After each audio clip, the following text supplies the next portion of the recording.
I'm going to share with you something that's rooted deeply, deeply in mystical and magical traditions about how you can quiet the voices inside, calm the mind, find a center, find a state of peace and tranquility so that you can be able to actually cope a little bit better with your life. Now, what's the extension of this? Well, there's all kinds of things that emerge from this. Better creativity, better productivity, better ability to cope with stress and handle unforeseen issues that arise. There's a whole host of tools that if you could figure out structurally what's going on, then you can actually kind of hack the system a little bit so that you're not dealing with all of those overwhelming hyper-analysis or analysis paralysis kind of stuff that goes on for many, many people. Does that make sense? Is that weird? There's actually a lot of science to this, okay? And we started doing scientific research or psychological research in the 1930s in what we called the Attentional Switching Mechanism. Now, I've heard people refer to this as some sort of resident in the brain stem that forms part of the basic neurology of the human nervous system. I've heard some people refer to this as the reticular activating system. I've heard people talk about this as an orienting response, which is an instinctual and natural aspect of the neurology of the base brain or the primitive brain to turn our attention to things in our environment that it deems to be a threat or deems to be of concern to us. And I think what we have in our modern world is an epidemic or a crisis of overwhelming of an overwhelmingly competitive environment for our attention. And this poor primitive reptilian part of our brain that tries to help direct our attention within an environment is burning out. Do you know what I'm talking about? You know? Okay. Well, I didn't really. I knew this intellectually up until about a year ago, and then I took up a yoga practice and actually found or was able to connect with sort of state of mind that I had access to very much so when I was in my younger days. And that is something called the state of flow. Flow is a term that was coined in late 1970s by a father of the positive psychology movement by the name of Mihai Csikszentmihalyi. He was a chair of the psychology department, I think at the University of Chicago, may have been Harvard, I'm not totally sure. Mihai Csikszentmihalyi did a lot of research on people's states of beings, and they did surveys on random timed surveys where people would self-report the kind of state that they were in.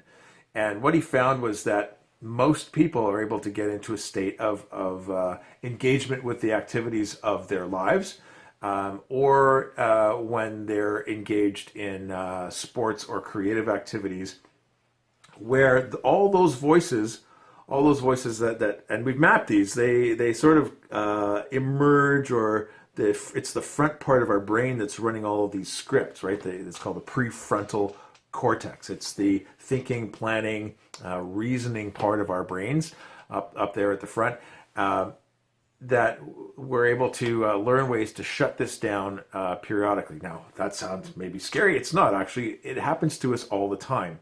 And we get a very westernized expression of the term Zen. I was in a Zen state. Well, the Zen state, the surface level Zen state, is actually pretty much exactly what Mihai Csikszentmihalyi described in his book, from his psychological studies in the book Flow. That's when that prefrontal part of your brain shuts down, that noise, the chatter, the internal dialogue goes away, and we are totally focused in on what we're doing. Now, you may have had this experience. It could have been when you're running. It's called the runner's rush or a runner's high. It could be from working out. It could be from, I'm an old rock climber and an old tree planter, and there are certain, when you're 20 feet off the ground on the sharp end of a rope, and any mistake could result in catastrophic injury or even death, you tend to focus in on what's really important in the moment. That is exactly where you are and what you're doing. There is nothing else in your field of awareness. And that there's a part of our brain that helps to keep us cemented there. So, that's a huge juxtaposition between that crazy crazy is not the right word, neurotic, cacophonous, noisy, busy, flitting attention that we have in our day-to-day existence, especially with social media. And here we are, ironically, connecting to this information on social. There's magic to this. So Mihai Csikszentmihalyi described this state. Now, a couple of other guys have come along in the meantime or since then. In 2016, early 2017, they published a book called Stealing Fire. The authors' names are Jamie Wheel and Stephen Kotler. If I'm not mistaken, Stephen Kotler was a writer for adventure sports in the 90s. He covered a lot of rock climbing, a lot of extreme athletes. And you can imagine that those athletes in that particular moment or in those moments are finding pure states of ultimate human expression at the pinnacle of their performance. That is a flow state.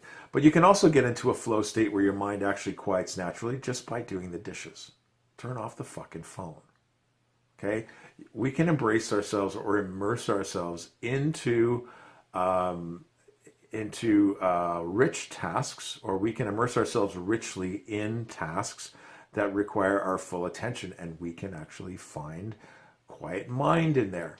Now, we know that the benefits from the work of Kotler and Wheel and their what they call the Flow Genome Project are that people who regularly access flow state are twice as productive in their careers as people who don't. That they're being able to learn how to get into this flow state, so to quiet that busy mind, that cacophonous, all that noise and all the flitting attention, to be able to calm that right down, allows people to learn information up to 5 times faster. And it allows us to be more creative in a shorter period of time. So flow state or this state of Zen is extremely important, but it's nothing new to Western science. Anyhow, I talked a little bit in other videos about a part of the brain, this reptilian activating system part of the brain, reticular activating, the orienting response that we have. Science is, we want to be generous. We can say, okay, those guys in the 1930s that were doing some research, scientific research on the attentional switching mechanism. They imagined our attention like a flashlight shining onto reality. And they wondered how that flashlight gets directed. Okay, we could say that for 85 years in the scientific literature, we've had reference to this and we've had some kind of understanding of it. We still don't get it, by the way. We still don't totally get it. But in mythology and contemplative disciplines and meditative disciplines, the knowledge on how to manage this part of ourselves, this flitting attention, this part of us that makes us neurotic and makes us feel like we've got ADD or ADHD all the time, or we're jumping from one thing emotionally to the next thing, and we are unregulated in terms of our internal psychic landscape. We have known how to deal with those issues, not just in Western culture for thousands of years, but global cultures for thousands of years have had the stories and the metaphors embedded within their traditions to assist their subscribers, the people within their culture, in managing those things in a way that in the modern world we have completely forgotten. Papa Legba is a voodoo liminal spirit, a scary one. Scary one. You see by the picture, scary. Papa Legba is a representation of a figure that we meet at a crossroads. And the metaphor of the crossroads exists in many dimensions, let's say. In my life at this particular moment, I happen to be at a crossroads. I have some big decisions to make that are going to, have a substantial influence on where I'm going to be in my life in 5 years and where I'm going to be in my life in 10. And I happen to be sitting at that crossroads or standing at that crossroads, and I'm analyzing a number of different paths that I could be taking. Now, the story of the crossroads, or the metaphor of the crossroads, that when we're in this position, when we're making this evaluation of which way to go, our instinct, our primal, this primal part of us kicks into gear. It presents itself, it becomes aroused. What we have here are two statues called Herma. And the head of these statues are resting on a pillar, and the head is a representation of the Greek god Hermes. These statues were found at crossroads all over the Mediterranean and the Greek Empire, let's say, because Hermes was the god of the traveler and the crossroads. And when you look at the description of Hermes, there is very much a solid analog between Herma and Papa Legba, the voodoo Haitian god that bridges the spirit world, and this one. And when I describe being at the crossroads, it's a metaphor for being in a place where there's many choices in life. I described this part of ourselves, this attentional switching mechanism, or this part that we represent metaphorically with a figure like Papa Legba or like Hermes, as becoming aroused. And curiously enough, the Herme statues all had a carved erect penis on the pillar. So when I say that this part of us becomes aroused when we're in decision-making mode, that is very much the case for how an analog for how the mind works.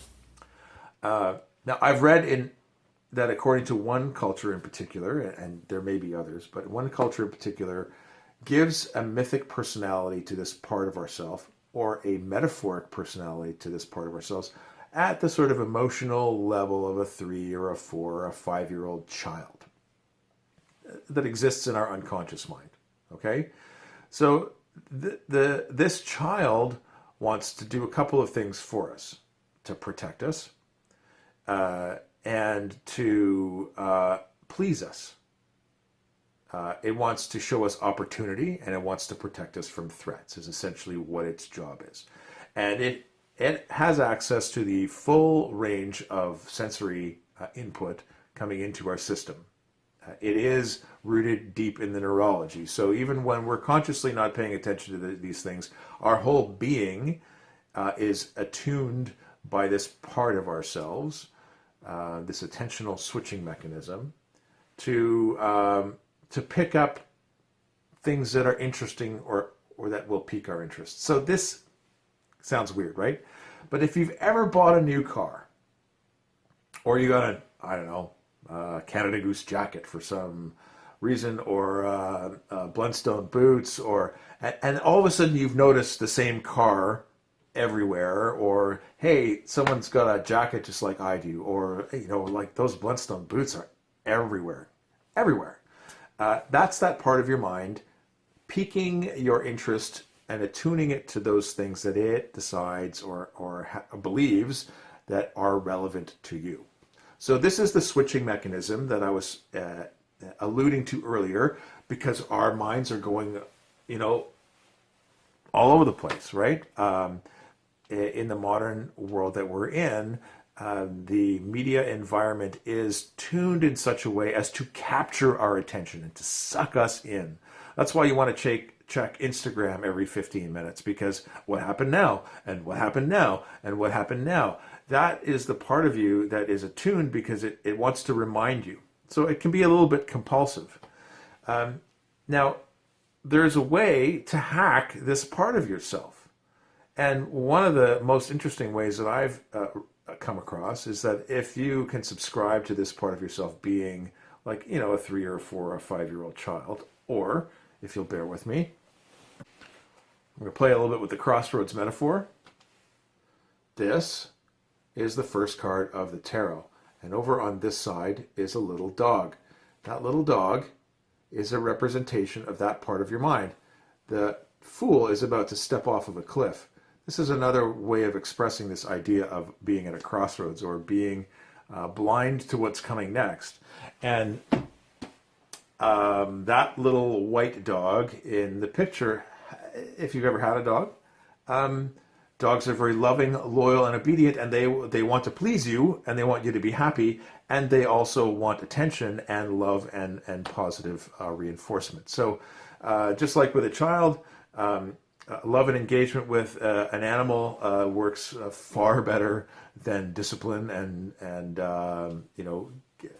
beating up on and all that nasty stuff. And like if you saw anyone treating a child the way that any of us, we're all guilty of this, the way that any of us treat our unconscious mind, the way we talk to ourselves, we'd be in jail, or they'd be in jail, because of just how brutal we can be towards our unconscious. So one of the first steps to hacking this part of ourselves is to relax a little bit and say, hey, I acknowledge you. And thank you for pointing out those bloodstone boots and that Canada Goose jacket and that, whatever kind of car you just bought was.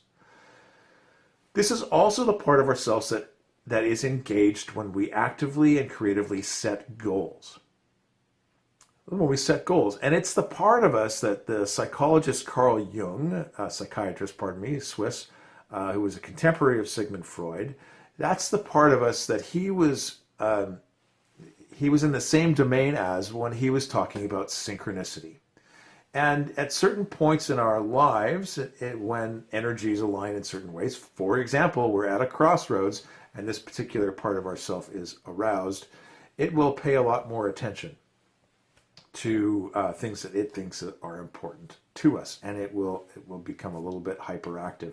But if we've set very, very clear goals, not only we set them, there's a structure. If you want to successfully set goals, you can research this. State your objective in the positive, act as if it's now, or visualize as if you currently have it. Then separate yourself from that visualization, see it in the future, and then allow yourself to sort of fill in all the steps between there and now that you will have to sort of go through in order to achieve the goal.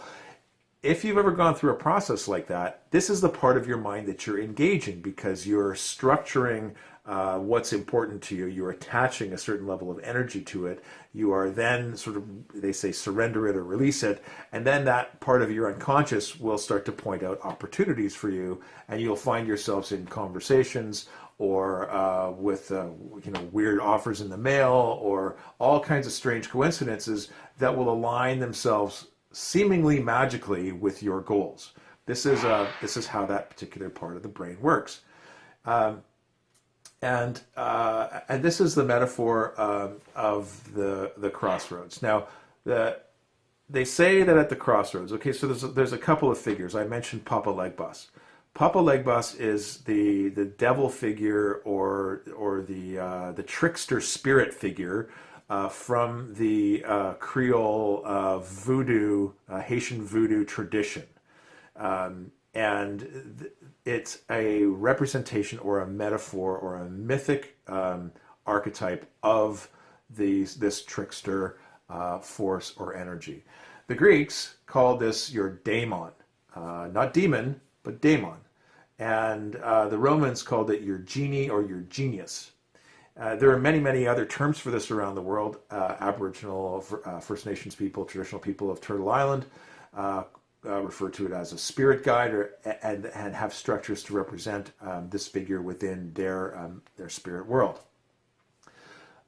So, like, we move a little bit from science, right? Like, we look historically and around the world, and there have been many, many descriptions of how this part of us works. The challenge is with figures like Papa Legbas is that we can be in the circumstance at the crossroads where we're between the worlds, that we can be tempted to make bad choices. In the classical Greek world, just to add this in, at the crossroads, and the metaphor of the crossroads is extremely important. We see in cultures all over the world, Northern Europe and Northern North America particularly, but elsewhere, cairns or standing stones erected at crossroads or point of intersection in travels, and we see all kinds of references to that in the classical Greek world.